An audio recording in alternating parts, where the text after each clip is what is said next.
Episode 177, Google My Business Strategies for Wedding Pros. This Week in Weddings is a support group for wedding industry entrepreneurs. We're the ones behind the scenes, planning and designing the event, arranging the flowers, creating the invitations, or taking the photographs for a couple's most important day ever. No pressure. If you've been in the wedding industry for more than a minute, you know it's not all cake and confetti. Running a wedding business is hard, and it's certainly not for the faint of heart. This Week in Weddings is where we catch up on this often crazy but amazing industry and share tips on how to be a better business owner, all while supporting each other along the way. You're listening to This Week in Weddings with Kimberly Rhodes and Annie Roach. Hi guys, I'm Kimberly Rhodes, owner of Hitched Events. And I'm Annie Roach, owner of 5x7 Designs. And we have a super fan with us today. Super fan! Let's welcome to the show Wendy K, owner of Birds of a Feather Events, also a past guest, and This Week in Wedding super fan. Twice Wendy, welcome back. Guest. A double This timer. is your third time to be on the air with us, and we're excited to have you. Thanks for being a supporter of the podcast. We appreciate that, but tell all the people why they should also support the podcast. Well, like you did. As y'all know, I have been educating for years, and I got to get paid to do my educating, and I feel like y'all have been truly educating all of us for years, and it's time for y'all to get paid to do that as well. Y'all put a lot of time and effort into the podcasts, and I don't see why y'all shouldn't be compensated for that. Can I get an amen? Can I get an amen, please? So that is why I'm a super fan, and for the low price of what, $20 a month? Are you kidding me? $20 a month, that's nothing. It is literally nothing. Yeah. So I am a proud super fan. Every time I hear the word super fan, I think a superhero, like I have a cape on, and I'll take that too. I'll take it. You are our super fans are superheroes because they're the ones that fund our podcasts and Pay our bills. Pay our bills. $100 bills, I mean, y'all. you know, times are tough, and I can't even imagine how much time y'all put into this podcast, just preparing for it. Time and money. Yeah, like there's money. Like hard dollar bills to produce this situation. I can't even imagine. And y'all should, if y'all want to start your podcast, y'all need to buy their course as well. Because everybody wants to start a podcast these days. Everybody wants their podcast these days, and they don't know how to do. I can't tell you how many times I've heard people say, "Oh, I'm going to start a podcast," and then they never do it. It's true. People say it all the time. They're like, "I have this great idea," but it's just like getting over the hump of doing it. Yeah. Or they start it, and it's like, "Oh gosh, this is hard," and they just don't know what all they need to do to keep it going. Right. And I buy courses all the time because it's like, why can't I just learn from someone else's mistakes and what they've already done and not try to reinvent the wheel on things and focus on the content that I have to offer to people rather than all of the behind the scenes stuff that people have already perfected, like you guys. Yeah. Word. And nowadays, I mean, no one is going to conferences right now. And so how much do you spend on conferences back in the day? Thousands of dollars. Right. I don't want to say take a quarter of that budget or a fifth of that budget and put it into courses and educate yourself. Amazing. Okay. So if you are looking to support the podcast, you can go to thisweekinweddings.com/support. You could be a super fan like Wendy. That gets you access to our private Facebook group too, which is super fun. Yeah. And it's totally gluten-free, fat-free, no calories. You're not going to gain any COVID-19 weight from it. You're just going to become smarter. And if you are interested in starting a podcast, the podcast course is at thisweekinweddings.com/courses with an S at the end, because maybe there's going to be more than one someday. Wendy, thank you. We appreciate your support. Yeah, thank you, absolutely. Wendy. Forever. I'll support you forever. I love it. Welcome back to the podcast. Okay, Google. We're going to learn all about Google today, Annie. Hey, Google. Hey, Google. I feel like, I remember the days pre-Google. That's how old I am. Oh, yeah. Well, yeah. Yahoo and different search engines, I guess. AOL. Well, I remember when I got my first email address. That was in college. Ooh. Was it your name, or was it like cowgirl27 at yahoo.com? It was a college email. So it was like KNP8205 at smu.edu or something like that. I don't even remember, to be honest. Do you remember FTP sites back in the day? Like having to upload your work to. That's still a thing in the world. Yeah. I mean, it's for big files, but I remember in college, we would have to upload some of our work to FTP instead of like just like emailing it to yourself or like emailing it to the professor. You would like upload it to the FTP site. Now that's aging me. Well, actually, it's that we didn't do that. We had to turn it in back in the day, like print it out. You had to write it with a pencil on a piece of on slate. Just kidding. Well, today we're talking about Google My Business because apparently there are things that we can and should be doing as businesses to be found on Google, other than just like regular search engine optimization tips, but like, I guess to be found when someone searches for like a local business. Right. I think. And full disclosure, as you guys know, I am new to the internets. I didn't realize that what the difference between Google My Business was and just regular Google searches for businesses. So doing my research before this, I found out. I actually learned what Google My Business is. I think probably a lot of people don't know, actually. I would assume. Yeah. I mean, I knew, but only because I like the tech stuff, you know? Yeah, you're a techie. A little bit of an... I don't know that I'm a little bit of a... I don't know that I'm a techie. I just am like, I have to figure it out, you know? Yeah. You're smart. I don't know about that. I think our guest is a little bit smarter when it comes to these things. So I'm excited to have her on. Amanda Tento is the owner and founder of The Determined Mom and online marketing for moms.com. She lives with her husband, Bert, and their 3 daughters in Lacey, Washington. Amanda was determined to be a work-at-home mom as soon as she possibly could when she found out they had a 3rd daughter on the way. She had to find a way not to go back to her 9 to 7 managing a credit union branch. She loved the job, but she felt like she never saw her family. She's been making her own way for 2.5 years now. She decided that the best way to do this is to put her varied skill set to work. She started the Determined Mom digital marketing agency to help small business owners grow their business and reach more customers. She has 13 years of business management experience, and she uses it daily for her clients and her own business. She's also a full-time mother, wife, and student. The Determined Mom offers Google My Business Management and Education, marketing coaching, and a marketing tech membership called onlinemarketingformoms.com. Mom business owners can learn SEO, WordPress design, and so much other marketing technology. Amanda also offers one-on-one marketing implementation coaching to help women conquer the tech headaches of marketing. She hosts the Determined Mom Show podcast, which can be found on your favorite podcast player. Let's welcome to the show Amanda Tento. Welcome to the show, Amanda. We're so excited to have you. Thank you. I'm so excited to be here. Yay. It's always nice to have someone who has their own podcast on because your audio sounds so nice. Yes. And you also have that podcast voice. Yeah. It does take training, but yes. So, well, before we jump into Google My Business and you telling us all the things, tell us a little bit about your backstory and like how you became such a Google expert. Okay. So when I was pregnant with our 3rd daughter, I was managing a credit union and I did not want to go back to that. So I ended up starting my own business, and that business was called The Determined Mom. It actually started as a blog and then evolved into a virtual assistant business. And then it evolved into the marketing business that it is today.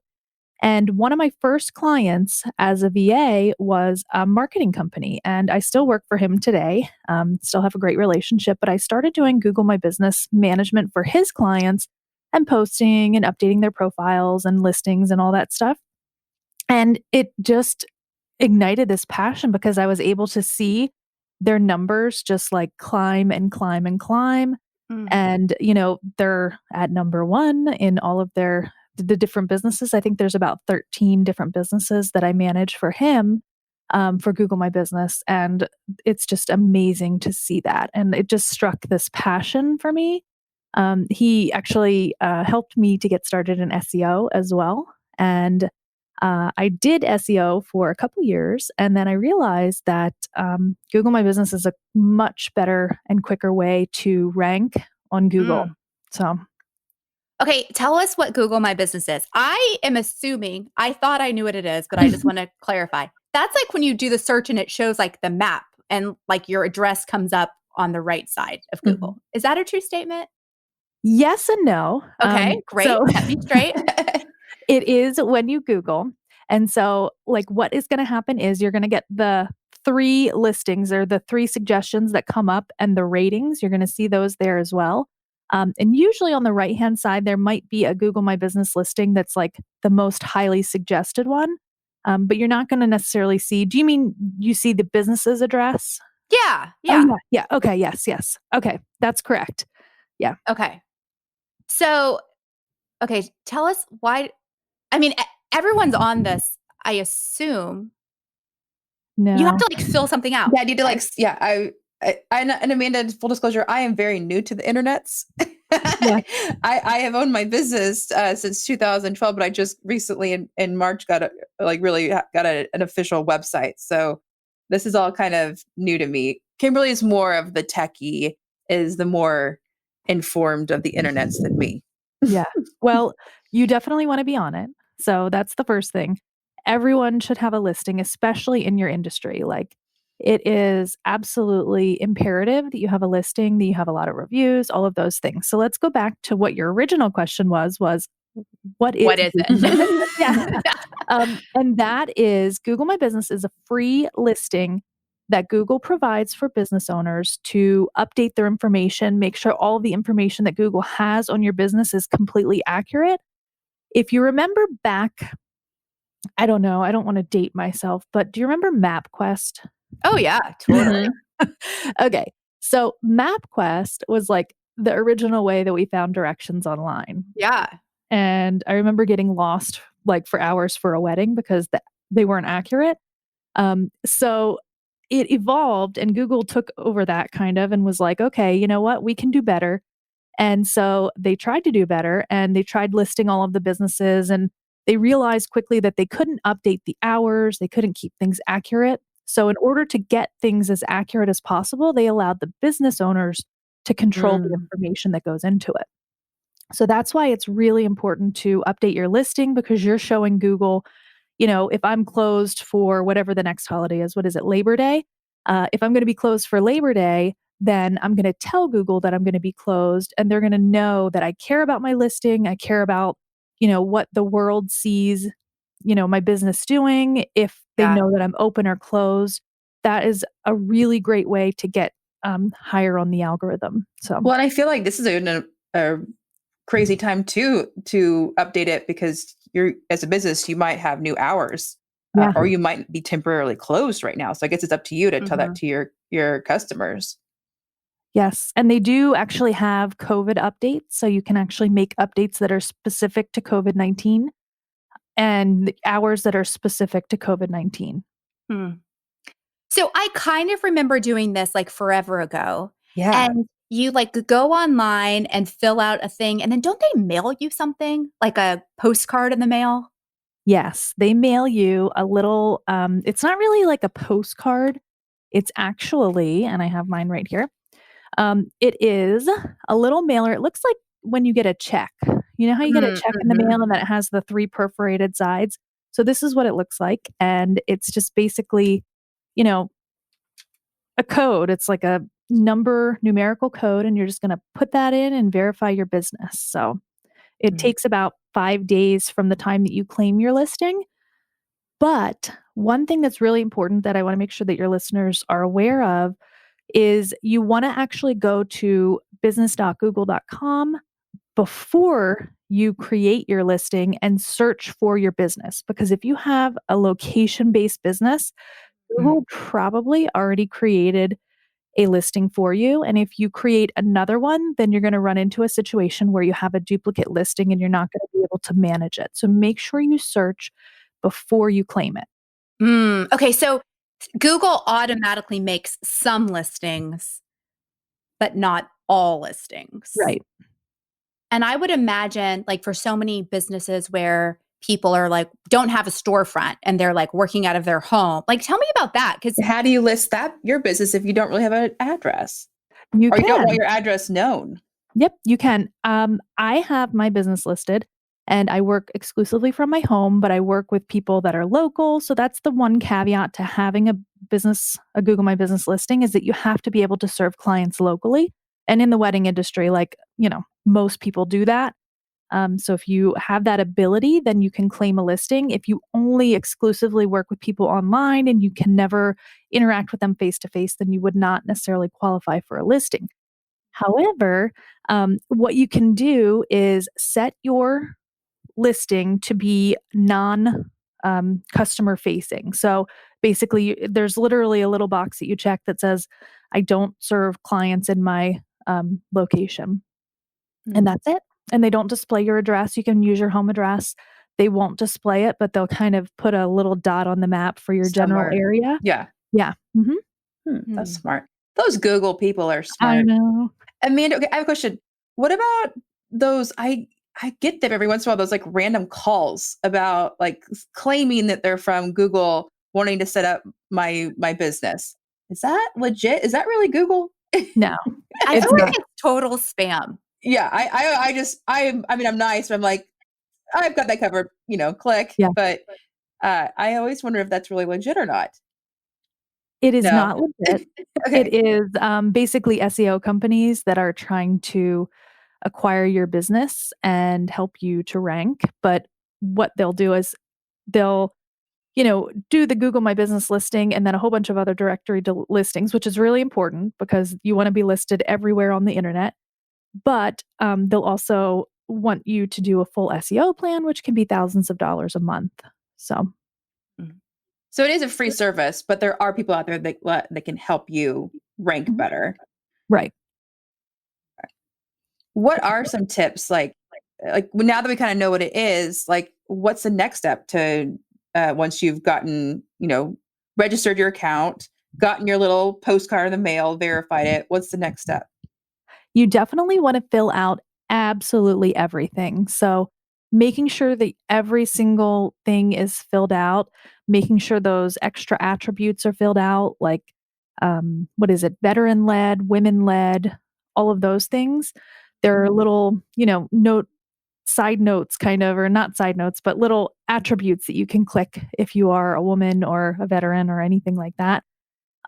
Absolutely everything. Fill out everything. The other cool thing is that you can select up to 16 different locations to target. So this is really important, especially in the wedding industry, because let's say you live in Chicago and you only want to target affluent areas, you can actually put in the zip codes for those Ooh. areas and really target them. Oh. That's smart. Yeah. It's a huge, huge deal. I have to go back because I feel like I did this so long ago. I honestly don't remember like what initial settings that I put on. But on that note, Amanda, like how often should people be going back to this Google My Business listing and updating it? Every single week. What? Yeah. Okay, Darn, tell me, I'm that gonna seems like a lot. I'm gonna have to put that on my calendar then because I'm never gonna remember to do that. Yeah. Tell me why, because that seems like a lot. Okay, so it's not necessarily updating your listing every week, but posting to it. So Google My Business, you can actually create posts. And what those posts will do is when someone's searching, it will display your post to someone that's searching, especially on mobile. What kind of post? Like almost like a blog post? You can do, there's 6 different type. They have a call to action. So there's 3 different types of posts that you can do. You could do an event, you could do a what's new, you could do a product, you can do a service. So you can do all of those types of posts. And then within those, you can do, I think book now, call, and call will actually just put a button there where people can click and call you directly. It's just so powerful and there's so much you can do with it. It's hard to explain without like demoing it, and without showing you, but all you have to do is go in and, look and play around with it a little bit. It's actually, and I'm going to say this, and all the social media people hate when I say this, but it's more important than social media, especially if you have a local business. Interesting. So I didn't like when you're saying updating it every week. Okay, so Google Plus, remember when there was like Google Plus that was like the wannabe Facebook? that went away. It kind of sounds like Google My Business has some of that functionality where it's like you can update things on it. Is Yeah. does that sound true, or am I making that up? Yes and no. It's not like you can like connect with other people and network. So that is not a function of Google My Business, but it is a way to let people know what's going on in your business, what's new, if you have any promotions, events, things like that. I actually post my podcast episodes to it, and then I Oh, will wow. use the learn more button and just link right to my podcast episode. So, Kimberly, do we have a Google My Business for This Week in Weddings? We will. Um, We will I in about actually- 30 minutes. No, you know I what? don't- I actually did one and got the little postcard, but then I don't know that I actually updated it. I don't know. Let me go look because I know I started that. Yeah. Okay. What, like, Amanda, what if you or like Kimberly and I, we think we've set one up before? Like, how, like, do you just Google it and you can find yourself? Like, how do you find yourself if you're not sure what the status of your current Google My Business is? So what you can do is you can actually go to business.google.com and then do a search for your business.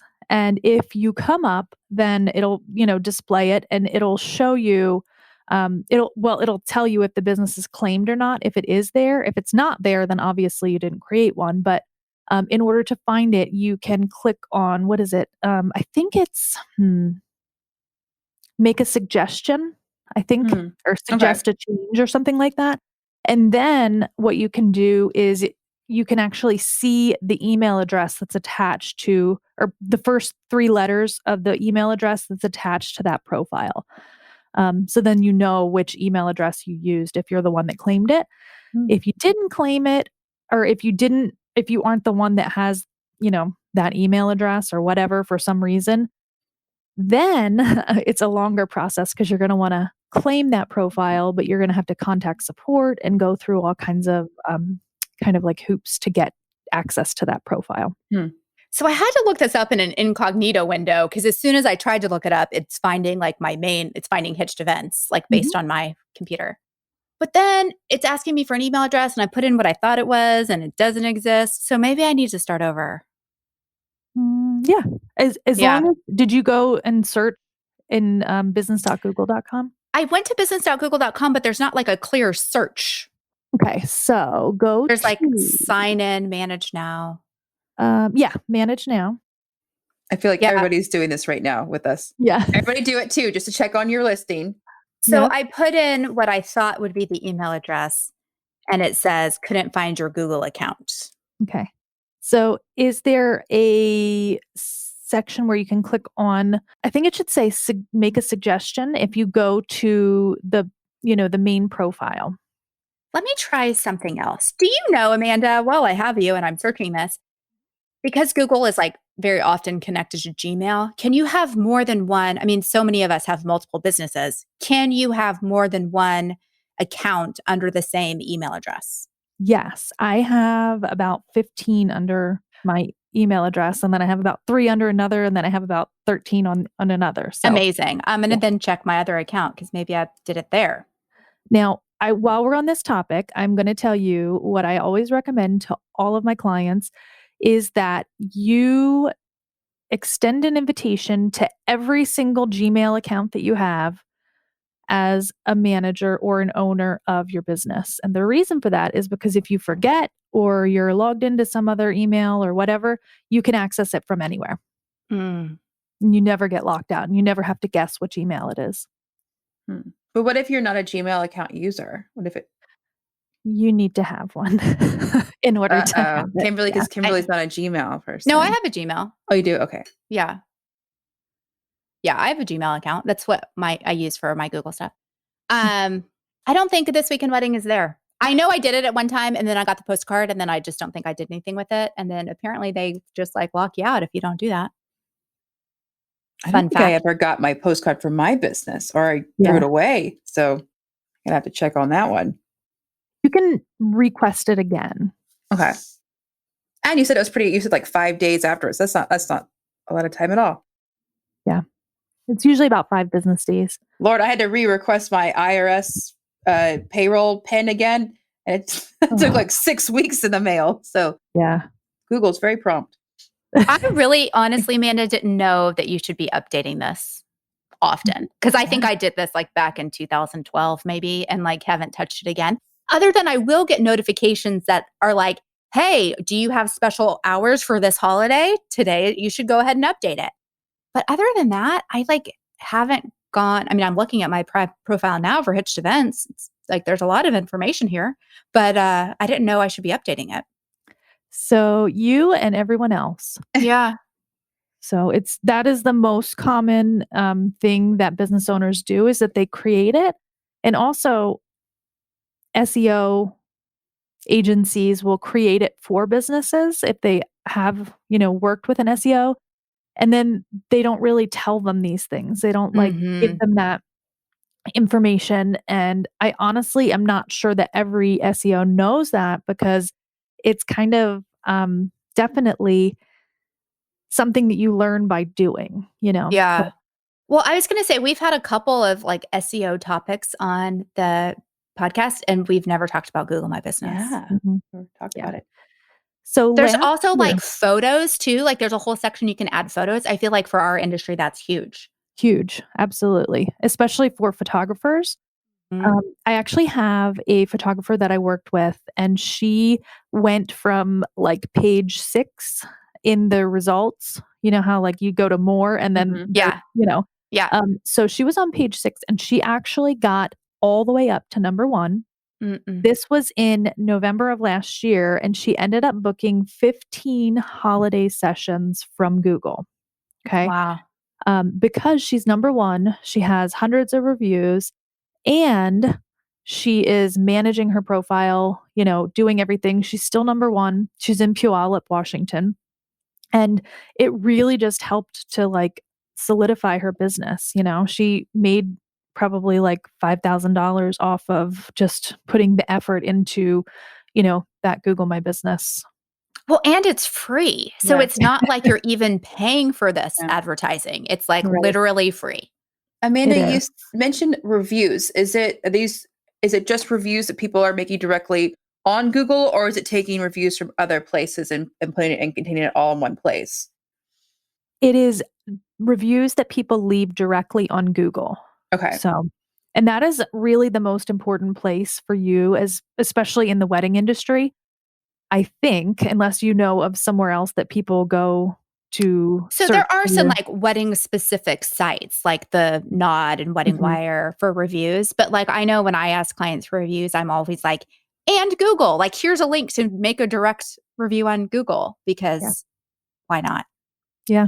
And having a review service is actually another really, really beneficial part of your business, especially if you have a high volume, maybe low ticket business. Like maybe, I don't know, you can tell me what that would be in the wedding industry because I'm not a wedding I think it's person. all high ticket. Okay. Yeah. Okay. Well, I'm just thinking like volume, like maybe salons, like hair salons or Sure. nail salons or anything like that. Or like cakes. Like if Mhm. you're a cake Yeah. maker, you can do Mhm. multiple cakes in a weekend. Yep. And so having a review service, which I actually partner with one particular review service called My Review Revolution. But what they do is they will, as soon as your customer completes a transaction, you can either have it automatically send them a text message or an email, and it will just literally send them a survey, and it just says, how satisfied are you with your service from 1 to 10? If they click in the like 8, 9, or 10, then it's going to prompt them to leave a review. If they click in the lower portions, there's 2 other lower portions. If they click It's like, those, thanks, don't tell anyone. Never yeah, mind. exactly. So it's basically, collecting the positive reviews and then helping you to mitigate the problems or, the experiences of those people that maybe didn't have a great experience or, and they help you to improve your business as well. So, and it's automated. So, yeah. Interesting. Okay, so because I'm like clicking around on my own Google My Business account, there is in the photos section, you can also add video, which is amazing. I mean, if you're a videographer, amazing. If you're a planner who has videos of clients, that's amazing. But then there's also like do a tour. So I think for like venues, like if you're an event venue, you could do videos on here, especially when it's like people aren't necessarily out and about all the time. Like you could do a video tour of your space and put it on your Google My Business And directory. there are photographers that specialize in the 360-degree pictures. Mm-hmm. So you can actually put those on there as well, which will, especially for a venue, will help. And the videos have to be less than 30 seconds. So the maximum length for a video on Google My Business is 30 seconds. Okay, I also just found from clicking around here that like I have a photograph that a client posted that is showing up on my Google My Business account. Like it's a picture of her wedding. Apparently, when she wrote a review for me, she posted a picture and now it's showing up in my photos section. Yep. That's Clients cool. can post pictures. Yeah. Another feature where clients can be interactive with one another is the Q&A. So anyone on the internet can ask a question about your business and anyone can answer it. Oh, wait, what? Uh-oh. Yeah, that was a little bit of a controversial ad last year, and a lot of business owners don't like it, but the best way to overcome that is to ask all of your frequently asked questions yourself and answer them yourself. Okay, I Sure. need more information about this. Like on your Google My Business profile, you can post questions and answers? You can. So it's under, let's see, let me go to mine or any of them. I think it's called like, yeah, Q&A. So if you just look at your profile, you'll see it. If you go to info, if you're on the back end, go Yeah. to info Mhm, and then mhm. click on either on the right-hand side, click on either view on search or view on maps. I'm just gonna click on view on search. And then down. Oh, I see. Questions and answers. Be the first to ask a question. Yes. So this is so interesting. Okay, and I think this is what I was talking about where it like shows up on the right side of your screen. It's like my listing, it's the name of my company, a map of where my office is, a photo of my actual office building, which is kind of weird, and then a photograph from like an event. Yeah. And you then can there's a update. Q&A. Right, but you can actually update your cover. So you can actually create a cover photo, so then that's what shows up there. Yeah, I think that's what I have there. I mean, it's a beautiful picture, but it's very old. So it probably needs to be updated. I know what you ladies are doing later today. This Exactly. is crazy. So the more robust of a profile you have, Amanda, is that going to put you in better up you up in the search? Yes. So when you give Google all of the signals, so in your description, you want to be very descriptive and include certain things and just make sure that you have your profile completely filled out and optimized and all of that information is 100% clear. Even there are businesses that don't like to list a phone number. You have to list a phone number. Okay. Because Google is not going to display. It's not going to feel like your listing is complete unless you have a phone number on there. If you don't have a website, which would have been you last year, you can actually create like a super generic one through Google, through the Google My Business listing. And it just, if you click on websites on the back end, you'll see it and you can just create it. And it's just going to take all of your information and put it onto just a generic looking website. So that's another thing that you must have is a website. Step 1, done. Got the website. Awesome. I honestly, Amanda, had no idea how robust this whole situation was. It is. And that's why I am passionate about educating about it because it can literally bring in like thousands to hundreds of thousands of dollars per year for businesses. And it's literally free. I feel like Google My Business is like hire like a PR firm because people don't really know about this. Or are they wanting to keep this secret? I don't know. I honestly don't know. So last year, Google changed the algorithm or the search results page. So if you were to search in 2018, you would still see the organic, websites at the top.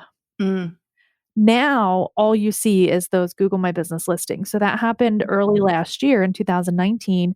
And since then, it's almost like not talked about, and it seems like nobody is trying to actually figure out how to rank on there.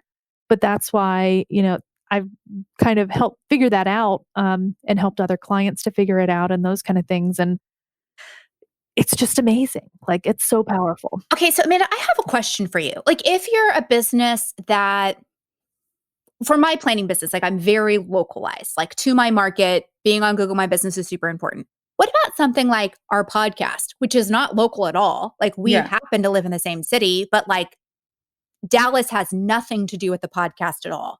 If you're a vendor, like I know some photographers who only do destination work or only want to do destination work and not work in the city that they live in, what would you suggest for that kind of Google This is My a good listing? question, Kimberly. Thank you. Thank you. So you can actually set your service areas. So you can select I don't serve clients locally, or, they don't come to my office.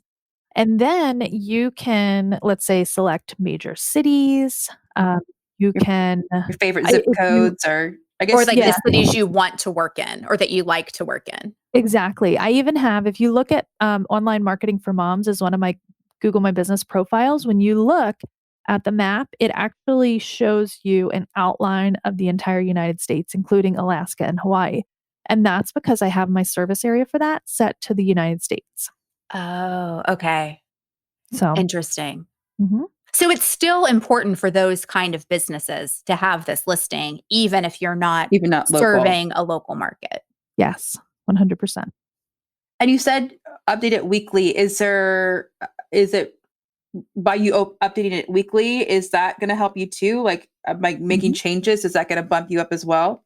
By not Yeah. letting it sit there since 2012, which I think I did. Same. Yes. Yes. Don't Okay. let it sit there. You want to at least post at a minimum once per week. And that's what Google actually recommends. And they'll send you a reminder like on the 6th day and say, hey, you haven't posted in a while. Are you ready to post again? So either follow those prompts, or there are different scheduling tools that you can use. I actually use one called Social Bee for myself and my clients. And it will, I literally schedule a month at a time for my clients. So, Mhm. and I do 3 posts per week for them. I mean, this is very, I use the word robust, but I'm going to say it again because I'm looking too, and there's like on the back end, add missing information, add an appointment link. So if you wanted people to be able to just like schedule appointments directly, you could put a link to like whatever your scheduling calendar app is or whatever in your Google listing. Yes. I had no idea. It's amazing. I get, calls scheduled from there occasionally, and I'm like, okay. But it's great because you can just link it to whatever scheduling service you use and people can book with you. Yeah. It also connects to your social profiles. So like I have mine connected to Instagram, Facebook, and Twitter, although I'm terrible at Twitter, but those are connected on my Google My Business profile. Yes. Interesting. Okay, Amanda, you mentioned that you mentioned to us before we started recording that you have a like Google course that you're teaching. Yes. Tell So us about that. I have been teaching people this for probably about a year and a half now. And I realized that it's kind of labor intensive to teach them, one on one. So I decided that all of this information can be put into a course. And I have compiled it all and created a course called the Google My Business Master Course. And it is on Thinkific. And you can literally go there and take the course and learn absolutely everything. So, like all of the details that we're talking about, there's layers upon layers of details in back of those things.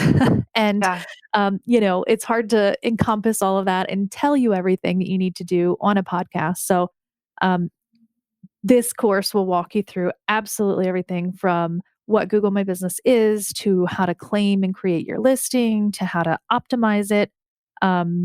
All of the things that you need to know are going to be in that course. And the end of it is insights. So that's another really important part that we haven't talked about is tracking your progress. So you want to know when you're starting to manage your Google My Business that you're actually making progress and things are getting better and things are, continuing and you're getting more clients, more traffic, and you can actually see where the phone calls and all of those things come from because Google will tell you how many website visits came from there, how many,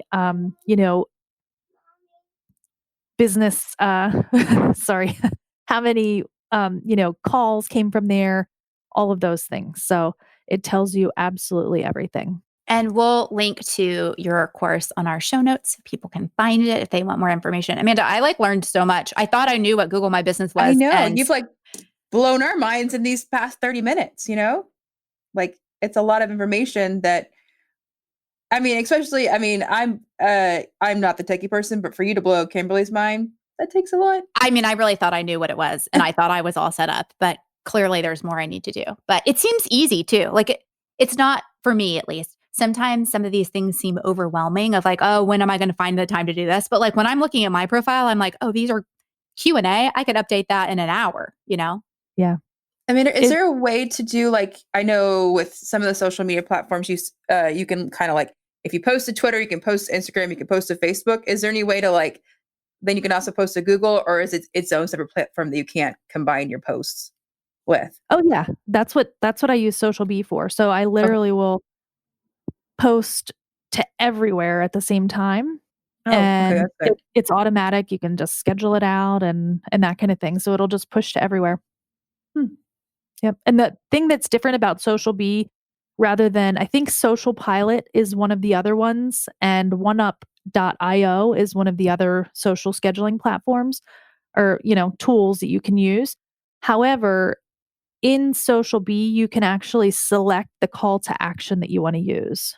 So that's really important because there's those 6 call to actions that you can use in a post, and you can actually say, I want it to say, sign up, book now, learn more, call, all of those things. Look at us. We're going to be number 1 on Google tomorrow, Kimberly. Yeah. Baby steps. Coming soon. Baby steps. If you're properly managing your profile, it can take about 6 to 9 weeks in order for you to get not tomorrow, there. 6 to 9 weeks. Yeah, but it's way quicker than traditional SEO. So, and way cheaper because obviously it's free. And even if you just invest in a course or something, it's literally going to be way cheaper and your return on investment is going to be way higher than traditional SEO. It's amazing. I really feel like I just learned a lot in the last 25 minutes or so. So, Amanda, thank you for all of this. This is great. And we'll link to your course for people who need a little bit more help, baby steps to help them along the way. But this is great. I feel like I know what I have to do this afternoon. Yeah. Well, that's great. That's my mission. And I love helping businesses to rank on Google. So it's amazing. Thank you. Thanks, Amanda. Yeah, thank you so much for having me. And I hope that all of your listeners will go and claim and create and optimize their listing today. Amazing.